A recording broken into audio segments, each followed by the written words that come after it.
2025च्या 1 फेब्रुवारीचा जो बजेट झाला होता त्याचं इम्प्लिमेंटेशन म्हणजे जे काही पॉलिसीमध्ये चेंज झालं, बजेटमध्ये जे काही आखल्या गेलं त्याचं इम्प्लिमेंटेशन हे 1 एप्रिल 2025 पासून होणार आहे.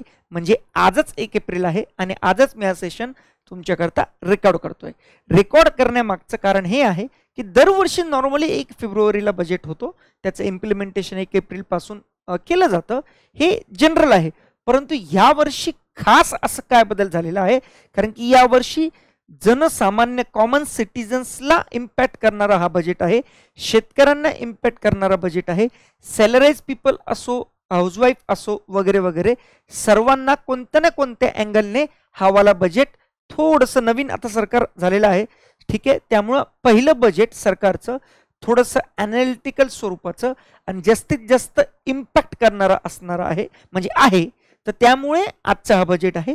याचे प्रश्न तुम्हाला राज्यसेवा ॲज वेल ॲज कंबाईन कुठेही विचारला जाऊ शकतो. त्यामुळं याचे नीट पॉईंट्स मेन्शन करून घ्या तुमच्या वहीत, ते स्टेप बाय स्टेप लिहून घ्या.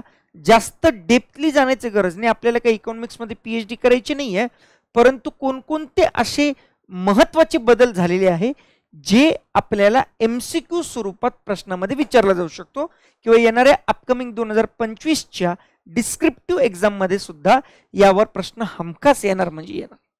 ठीक आहे, तर 1 बाय 1 असे 10 एकूण बदल आपण बघणार आहोत. तर इथं लिहिले बघा 10 एकूण बदल आहे. तर 1 बाय 1 ते बघूया, पिक्चर फॉर्मॅट मध्ये बघूया, प्लस त्यावरचे जे डेटा आहे, फॅक्ट्स आहेत ते पण आपण बघूया. ठीक आहे, चलो सुरुवात करूया. बघा मला आता जो डेटा भेटलेला आहे मी हे पेपर मधून घेतलेला आहे. तर अमर उजाला पेपर आहे बघा, इथं कुठेतरी लिहिलं असेल अमर उजाला. ठीक आहे, ते जास्त महत्त्वाचं नाही, पण पेपर हे ऑथेंटिकेट आहे, नॅशनल आहे आणि आजच्याच पेपरमधून आहे. त्यामुळं असं नाही आहे की हे खूप दिवस झाले, याला आजचीच न्यूज आहे त्यामुळे मी एक्सप्लेन करतोय. जरीही हे हिंदीमध्ये असलं काही पिक्टोग्राफिक, पुढे याच्यानंतर मी मराठीमध्ये लिहून दिलेलंच आहे. तर 1 बाय 1 पहिले पिक्टोग्राफिक बघून घेऊया. बघा TDS tax deducted at source, सर्वांनाच माहीत असेल की सॅलरीज पीपल असतो त्यांना जे इन्कम पेमेंट होतं, सॅलरी जी भेटते ते टॅक्स कटून येते 10%. ठीक आहे, तर असं असतं. तर त्याच्याकरता तुम्हाला ह्या गोष्टी माहीत पाहिजे. आता ही झाली एक गोष्ट. आता या टॅक्स म्हणजे जो स्लॅब आहे, आपण income tax, personal income tax pay करतो, त्याचा स्लॅब रेटवर पण मी चर्चा करणार आहे. त्याच्यामध्ये पण कसं बदल झालेले ते बघूया. बघा, ब्याज से होने वाली कमाई पर ज्यादा बचत. आता पहिल्यांदा जर बघितलं असतं तुम्ही मागच्या 10-12 वर्षापासून, तर पहिले 2 लाख पर्यंतच टॅक्स फ्री होतं, मग 3 लाख केलं, मग 5 लाख केलं, हळूहळू आता आता आता 12 लाख पर्यंत पोहोचलेलं आहे. हे दरवर्षी वर्षानुवर्ष वाढतच जाणार आहे. पण याचा अर्थ असा असतो का की मग दर वर्षाला हे जर वाढवतच गेलं तर मग गव्हर्नमेंटला होणारा टॅक्स कमी मिळणार असं नसतं. गव्हर्नमेंट त्याचं बॅलन्स ते कुठून ना कुठून तरी ऍडजस्ट करून घेतो.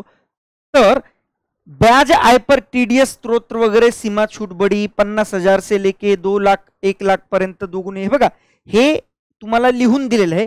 हे असं वाचणं आणि मग याला समजणं हे थोडं अवघड जातं. ठीक आहे, तर याच्याकरता मी छानसे एक चार्ट बनवून आणलेला आहे. तो चार्ट मी पुढे दाखवणार आहे, पण थोडंसं पिक्टोग्राफिक आहे म्हणून थोडंसं आपण इथे एक्सप्लेनेशन करूया की सामान्य नागरिकों के लिए सीमा 40,000 से बढ़ाकर 50,000 कर दी गई है.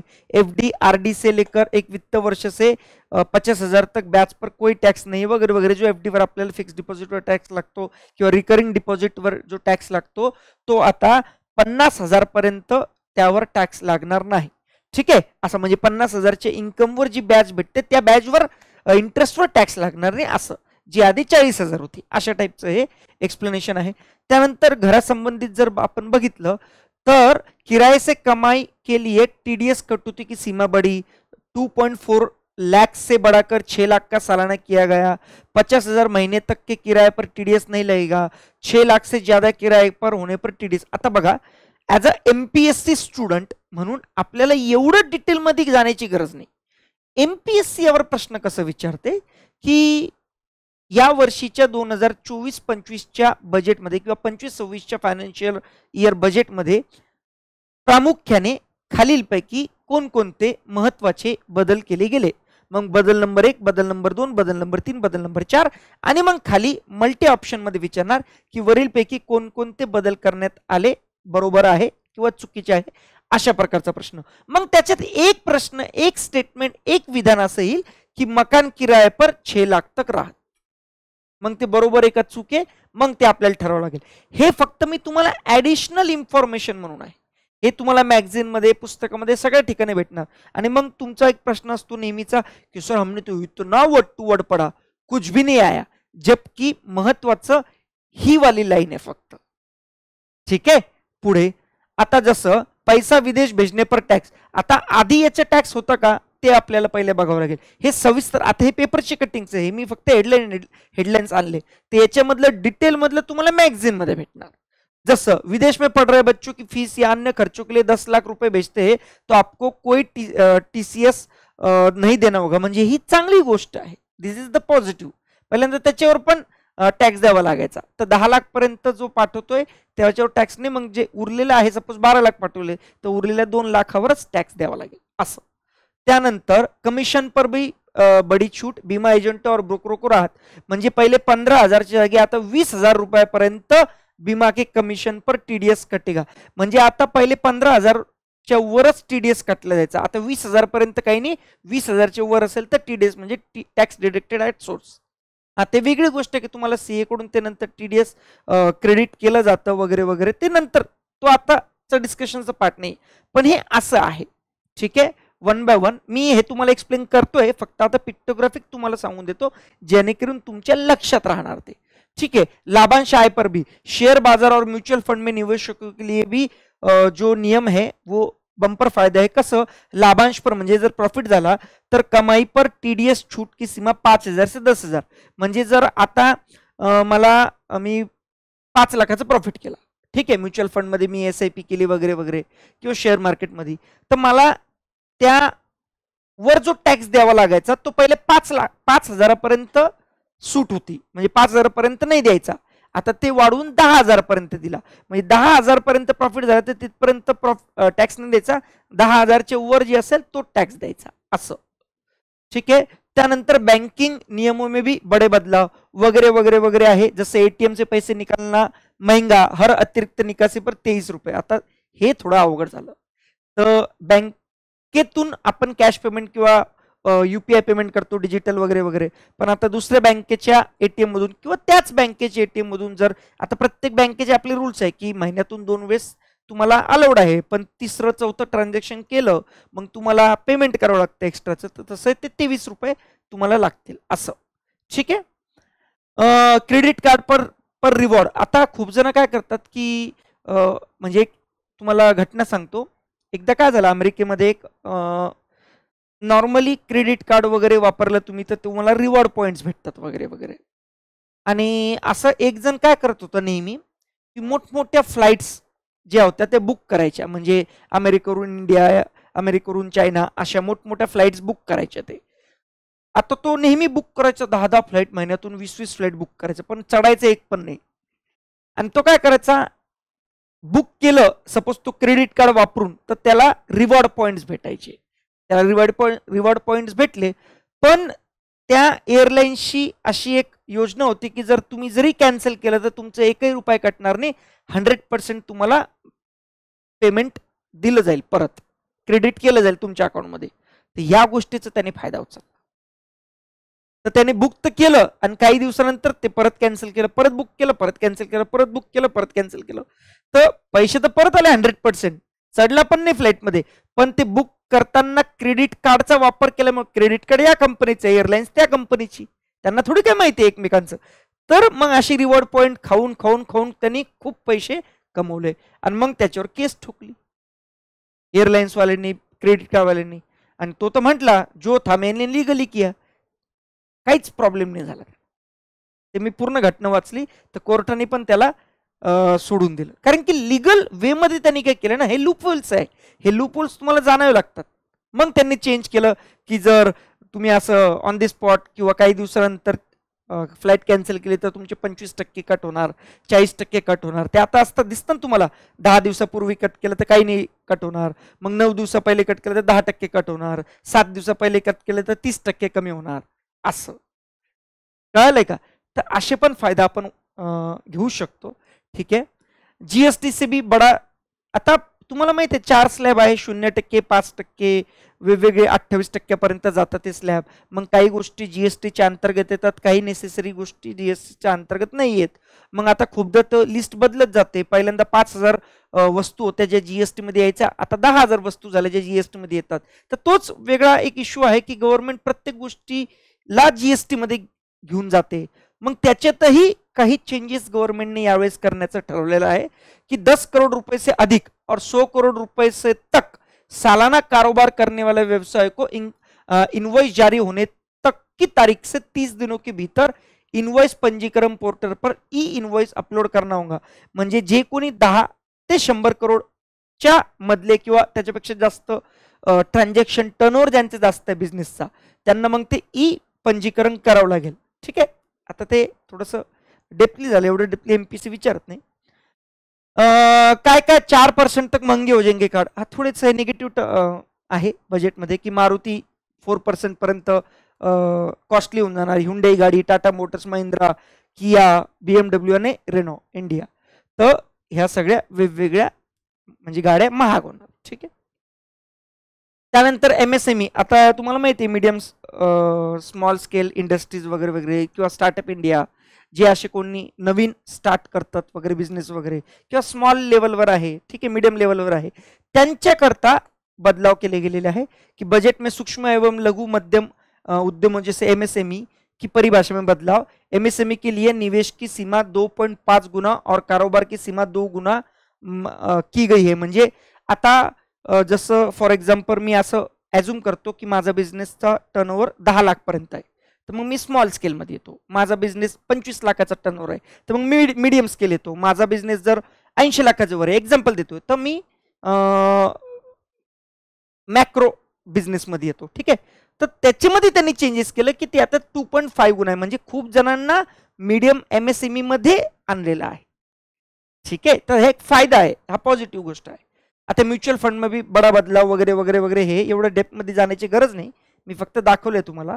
मेन फक्त जे 10 मुद्दे त्याच्यावरच एमपीएससी विचारणार, आणि ते एकूण 10 मुद्दे कोणते ते पण दाखवतो. अगर मोबाईल नंबर बंद तो नहीं मिलेगी यूपीआई की सेवा. अच्छा, असं काही होऊ शकतं की माझ्याकडे 4-4, 5-5 नंबर आहे माझ्या नावावर, त्याच्यामधल्या 2-3 मोबाईल नंबरचाच मी वापर ॲज अ यूपीआय म्हणून वापरतो, असं होऊ शकतं ना, बाकीचे पडलेले आहे. तर जर 1 वर्षापेक्षा जास्त झालं त्याला, तर तो बंद होऊन जाईल, मग त्याच्यावर यूपीआय तुम्ही ॲक्टिवेट करू शकत नाही असं. तर हे एक आहे. त्याच्यासोबत तुमचा मोबाईल नंबर तुमच्या आधार कार्डशी लिंक करा, तुमचा आधार कार्ड पॅन कार्ड सोबत लिंक करा, या पण गोष्टी आहे. यूपीआई यूजर्स को करने होंगे काम, बैंक में अपना मोबाइल नंबर अपडेट करें ताकि यूपीआई सेवाएं चालू रहे. अगर हाल ही में नंबर बदला है तो जल्द से जल्द बैंक में नया नंबर रजिस्टर्ड करे. बैंक रजिस्टर्ड नंबर का इस्तेमाल करते रहे ताकि वो निष्क्रिय ना हो. आणि कलेक्ट पेमेंट फीचर होगा खत्म, धोखाधड़ी को कम करने की कवायद. ठीक आहे. आता थोडंसं हे बघा, हे दिल्ली साईडचं आहे वगैरे, ग्रेटर नोएडा वगैरे. सेम जसं कार महाग झाल्या तसं आपले फ्लॅट्स वगैरे घेणं पण महाग. आता हे तिकडं झालेलं आहे, तर इकडं पण आपल्या अधिनियमामध्ये बदल होणारच. ते ऑल ओव्हर इंडियामध्ये असतं, फक्त तुम्हाला दाखवलेलं आहे इथं दिल्लीची न्यूज म्हणून. ठीक आहे. आता एक्सप्रेस वेवर पण वेगवेगळ्या स्वरूपाचे बदल करण्यात आलेले आहे. बघा, 175 रुपये देणे होंगे कार के लिए, जीप के लिए, व्हॅन के लिए.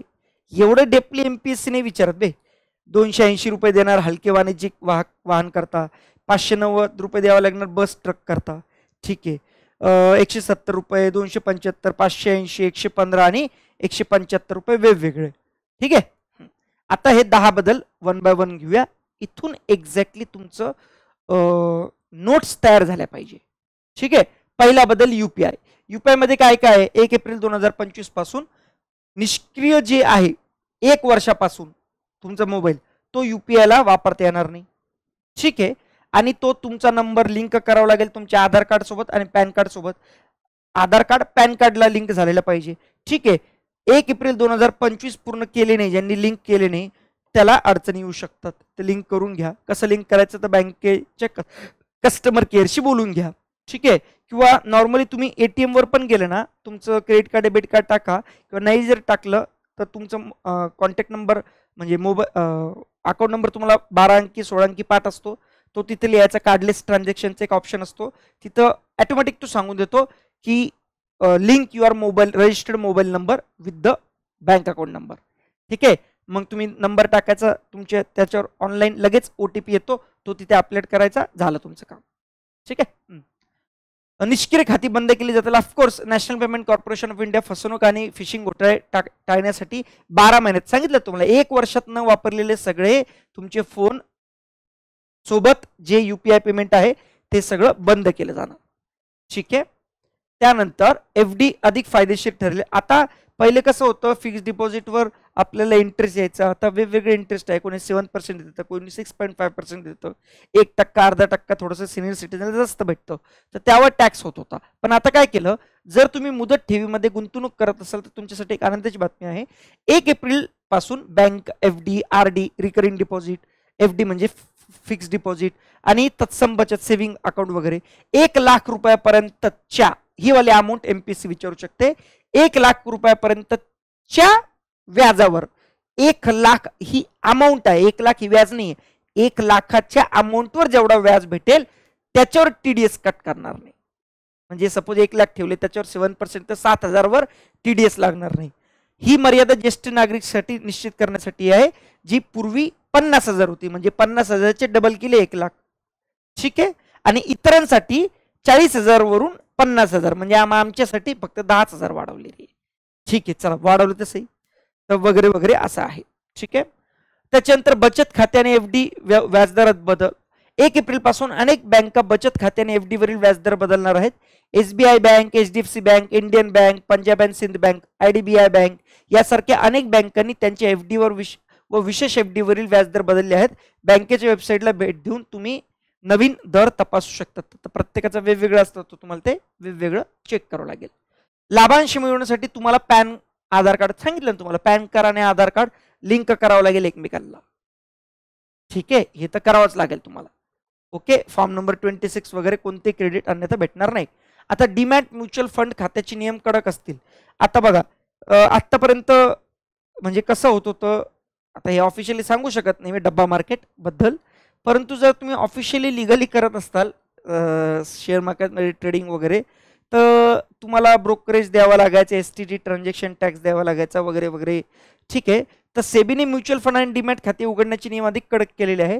नवीन नियमानुसार सर्व गुंतवणूकदारांना KYC, know your customer service and nominee तपशील, म्हणजे सपोज माझ्यानंतर मी अचानक काही गेलो, तर माझ्या अकाउंटमध्ये सपोज काही शेअर्स मी इन्व्हेस्ट केलेले आहे, तर मी ते नॉमिनीच्या नावावर ट्रान्सफर होईल, नाही तर खूप नंतर प्रॉब्लेम यायचा, ठीक आहे. तर असे 2 बदल तुम्हाला आवश्यक आहे.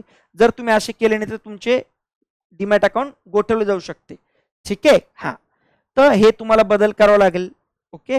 ही चांगली गोष्ट आहे, ॲक्च्युली सिक्युर्ड आहे आपल्याकरता सुद्धा. 7वा बदल आहे बचत खात्यात किमान शिल्लक ठेवणे आवश्यक. आता हे खूप जणांचा दुःखाची गोष्ट आहे, दुःखतीरथ आहे. म्हणजे कसं, जर तुम्ही SBI मध्ये गेला तर 5,000 रुपये आहे मिनिमम, दर महिन्याला 5,000 ठेवावं लागतात. तेच शहरामध्ये असेल तर 10,000 रुपये ठेवावं लागतात, रुरल ब्रँच आणि अर्बन ब्रँच. HDFC मध्ये, ICICI बँकमध्ये 10,000 मिनिमम पॉलिसी आहे, काही काही मध्ये 25,000 आहे. आता सिटी बँक होती पहिल्यांदा, जी आता बंद झाली, तर पहिले 1 लाख रुपये ठेवावं लागायचे. तो थोडासा रेड कार्पेट लोकांसाठी होता, मग त्यांना प्रिव्हिलेजेस पण जास्त भेटायचे, ठीक आहे. तर तसं तर हे आता कंपल्सरी केलं गेलेलं आहे, ठीक आहे. तर जर तुम्ही बचत आणि जर नाही केले तर ते 200-300 रुपये 500 रुपये दर महिन्याला कट करतात, आणि ते पण क्वार्टरली होतात, ठीक आहे. तर किमान शिल्लक ठेवली नाही तर बँक तुमच्यावर दंड आकारू शकता. वेगवेगळ्या बँकेसाठी किमान शिल्लक मर्यादा वेगवेगळी असते, त्यामुळं तुम्ही बँकेचे ते धोरण समजून घेणे महत्त्वाचे आहे, ऑफकोर्स. त्यानंतर GST मध्ये बदल केला गेलेला आहे. भारत सरकार नवीन आर्थिक वर्षात GSTच्या नियमामध्ये मोठा बदल करणार आहे. 1 एप्रिल 2025 पासून इनपुट सर्व्हिस डिस्ट्रीब्युटर प्रणाली लागू केली जाणार आहे. या बदलाचा उद्देश राज्यामध्ये कर महसुलाचे न्याय वितरण सुनिश्चित करणे आहे. हा बदल GST एवढं डेपमध्ये जाण्याची गरज नाही भाऊ, ISD चालू करणार, बस मॅटर क्लोज, ठीक आहे. LPG गॅस सिलेंडर किमतीमध्ये बदल. घरात गॅस वापरतात, ठीक आहे, LPG, तर दर महिन्याच्या सुरुवातीला एलपीजी गॅस सिलेंडरच्या किमतीचा प्रथम आढावा घेतला जातो आणि त्यानंतर त्यात सुधारणा केली जाते. ते 1 एप्रिल पासून तेल कंपन्या घरगुती आणि व्यावसायिक गॅस सिलेंडरच्या किमतीत बदलू शकतात, म्हणजे थेट बदल. आता प्रॉब्लेम काय होता, आतापर्यंत कसं होत होतं किंवा अजूनही तसंच राहणार आहे की जर ऑइलची नॉर्मल किमती, क्रूड ऑइलच्या किंवा गॅसच्या, नॅचरल गॅसच्या किमती वाढल्या ओपन मार्केटमध्ये, ग्लोबल मार्केटमध्ये, तर इथलं आपल्याला वाढायचं. तर डायरेक्ट लिंक होतं ग्लोबल मार्केटशी, डिमांड सप्लायशी. त्यामुळं रशियाने काही बदल केले, ओपेक कंट्रीजने काही बदल केलं तर आपला पण लफडा व्हायचा. ठीक आहे, डायरेक्ट आपण कनेक्टेड होतो. पण मला असं वाटतं गव्हर्नमेंटने थोडंसं रेग्युलेशन आणलं पाहिजे, एक फिक्स प्राइस ठेवली गेली पाहिजे की तिकडं काही हो ग्लोबलमध्ये तुम्हाला एवढंच पे करावं लागेल, म्हणजे एक रेग्युलेशन पाहिजे. आता ते हळूहळू तुमचे रेग्युलेशन आणताय, तर बघूया त्याच्यात काय चेंजेस होतात. आता हे वाला मी जे सांगत होतो ना तुम्हाला की मी ते लिहिण्यापेक्षा डायरेक्ट असं वाचा, ते आता नीट बघा डायरेक्ट. आणि जुन्यासोबत पण मी कन्व्हर्जन करून सांगितलंय. जसं 3 लाख पर्यंत पहिले 0% रेट होता, आता तो 4 लाख पर्यंत 0, म्हणजे एकही टॅक्स भरायचा नाही. जर तुमची इन्कम वर्षाला, महिन्याला नाही, वर्षाला 4 लाख पर्यंत असेल तर काही टॅक्स भरायचा नाही. ठीक आहे, पर्सनल इन्कम टॅक्स लागणार नाही. आता हे जुने राहून द्या, नवीनच वाचू. 4 ते 8 लाखामध्ये असेल तर 5%, म्हणजे 4 लाखापर्यंत नाही. सपोज तुमची इन्कम 5 लाख आहे तर 4 लाखापर्यंत 0, उरलेल्या 1 लाखावर 5% म्हणजे 5,000 रुपये. असं आहे ते, असं पकडायचं असतं ते. सपोज तुमची इन्कम 10 लाख आहे तर मग काय करणार, 4 लाखापर्यंत तर काही नाही, मधल्या 4 ते 8 म्हणजे मधल्या 4 लाखावर 5% आणि उरलेल्या 4 लाखावर 10%, असं म्हणजे तो 12 लाखाचा असा होईल. ठीक आहे, असं ते स्लॅब रेट असतं. हे सीएचं काम आहे, तुमचं काम नाही, तो करून देतो बरोबर. पण एक बघा, 12 लाख से 16 लाख तक 15, 16 से 20 तक, 20 से 24 तक हे वेगवेगळे, आणि 24 पुढे असेल तुमची सालाना इन्कम लाखामध्ये तर 30% सरसकट भरावा लागतो. मग किती असो ते असं. तर 1 एप्रिल 2025 पासून वार्षिक 12 लाख रुपयापर्यंतचे उत्पन्न करमुक्त असेल. आता ही सवलत फक्त कर्मचाऱ्यांनाच मिळेल जे नवीन कर व्यवस्था निवडतील. कर निर्धारण वर्ष 2025 म्हणजे फायनान्शियल इयर हे 1 एप्रिल पासून सुरू होतो. याचा अर्थ आतापासून नवीन कर प्रणाली डिफॉल्ट असेल जर करदात्याला एटीसी अंडर सेक्शन 80C मध्ये तो याचा लाभ घेऊ शकतो. म्हणजे होतं कसं, एक्झाम्पल देतो तुम्हाला. खूप जणांचं बॅकग्राऊंड नसतं कॉमर्स. आता तुम्ही इथं म्हटलं जर 12 लाख पर्यंत टॅक्स नाही, पण इथं तर 12 लाखाच्या वर गेलं की लगेच 15%. अरे ते 12 लाखाच्या वर गेले ना, पण सर इथं 12 लाख पर्यंत पण 10%, मग हे नाही द्यायचं का? नाही नाही, हे इथं आहे पण हे अंडर 80C मध्ये याचा फायदा घेऊ शकतो आपण, ते तिथून डिडक्ट होतं असं. म्हणजे एकंदरीत तुम्हाला 12 लाख पर्यंत टॅक्स नाही असं. ठीक आहे, आता काय काय स्वस्त होणार, काय काय महाग होणार, असं विधाना स्वरूपात तुम्हाला एमपीसी विचारू शकते. तर 1 बाय 1 $40,000 पेक्षा जास्त किंवा 3000 सीसी पेक्षा जास्त इंधन क्षमता असलेल्या आयात केलेल्या कार स्वस्त होणार. सीबीयू युनिट म्हणून आयात केलेल्या मोटरसायकली ज्याची क्षमता 1600 सीसी आहे ते स्वस्त होणार. 36 जीवन रक्षक औषध ज्या नेसेसिटी आहे, ज्या लाईफ सेव्हिंग ड्रग्ज मेडिसिन आहे ते पण स्वस्त होणार. ईव्ही सुद्धा स्वस्त होणार, ईव्ही इलेक्ट्रॉनिक व्हेकल स्वस्त होणार. मोबाईल फोन बॅटरी सुद्धा स्वस्त होणार. बाकीचे कोणकोणते महाग होणार, smart meter, solar vehicle, solar cell, आयात केलेले शूज, मेणबत्त्या, बोटी, जहाजे, फ्लेक्स शीट्स, बॅनर, विणकाम फॅब्रिकवाले, LCD LED वाले टीव्ही, या सगळ्या महाग होणार. तर असं एमपीसी टाकू शकते की हे महाग होणार, तर हे तुम्हाला माहित पाहिजे. आणि जेव्हा एमपीसी असे एखाद्या फॅक्च्युअल गोष्टी उचलून एखादा तुम्हाला प्रश्न विचारते तर मोस्ट ऑफ द केस, असं नाही म्हणत मी की सगळंच बरोबर असतं 100%, पण 99% ते बरोबरच फॅक्ट्स असतात. कारण की मग जर एमपीसी एखाद्या ठिकाणाहून फॅक्ट्स उचलते तर मग ती जशाच्या तशा उचलते. तुम्ही मागचे क्वेश्चन्स बघून घ्या, तुम्हाला ते अंदाज येऊन जाईल अनालिसिस केल्यावर की जेव्हा एखादी एमपीसी मोठी 3-4 ओळीची फॅक्ट उचलते ती जास्तीत जास्त बरोबर असते, त्याच्यात बदल करत नाही. ठीक आहे, आणि हे बजेट कसं असतं, कसं सादर केलं जातं, तर त्याच्या 7 स्टेप्स मध्ये बजेट असतं. सर्वात पहिल्यांदा तयारी करतात बजेटची, अर्थसंकल्प सादर करतात. सादर हे लोकसभेमध्ये होतं पहिल्यांदा, मग राज्यसभेत जातं, संसदमध्ये त्यावर चर्चा होते, डिस्कशन होते, मग ॲप्रोप्रिएशन बिल सादर केलं जातं, मग फायनान्स बिल सादर केलं जातं, मग राष्ट्रपतीची संमती भेटते आणि मग अंमलबजावणी 1 एप्रिल पासून होतं, फेब्रुवारी 1 ला सादर केलं जातं. या सगळ्या 7 स्टेप्स आहे. तर या 1 बाय 1 माहीत पाहिजे. फक्त हे तुम्हाला ॲडिशनल इन्फॉर्मेशन दिली, याची गरज नव्हती, पण आज बजेटबद्दल बोलतोय आपण, त्याच्या 10 गोष्टी बोलतोय, त्यामुळे हे तुम्हाला माहीत पाहिजे. एक उजळणी जास्त तसं पाहिलं ते लक्ष्मीकांतमध्ये सगळं दिलेलंच आहे पॉलिटीच्या पुस्तकात. ठीक आहे. तर असं होतं. काही जास्त मला वेळ नव्हता घ्यायचा तुमचा. फक्त 10 कोणकोणते बदल आहे, कशा स्वरूपाचे आहे, आणि जर त्यावर प्रश्न आला विधानाच्या स्वरूपात आणि येणार त्याच्यावर मल्टीटाईपच क्वेश्चन येणार, मल्टीटाईप ऑप्शन, तर सरळ सरळ हे करायचं. जाताना प्लीज सेशनला लाईक करा. धन्यवाद.